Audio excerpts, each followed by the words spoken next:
Honorable Muhammad Ssegirinya embeera ye ennaku eziyise yagenda neyongera okwonooneka n'aleetebwa mu ddwaliro. Yali yatereera n'addayo ewaka ng'awona mpola mpola, naye embeera ezze egenda esajjuka.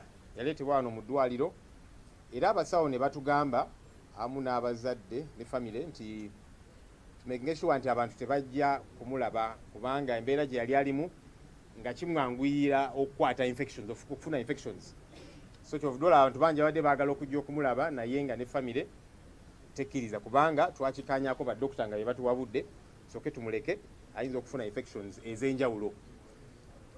Olunaku olwaleero twafunye essimu okuva ewa maama wa Ssegirinya ng'atubikira omubaka Ssegirinya n'atugamba nti munnaffe afudde.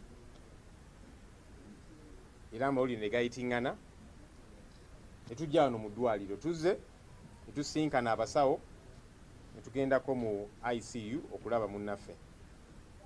Kye tulabye era abasawo kye batunnyonnyodde, abasawo batugambye nti Honorable Ssegirinya mu luzungu ali kye bayita brain dead, nti obwongo bulinga obufudde.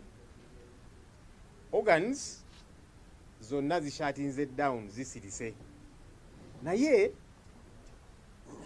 omutima gukyakubamuko akatono. Yes, ali ku machines ezimuyambako n'ebirala. So batugambye nti organs zonna zishatinze down naye omutima gukyakubamu akatono.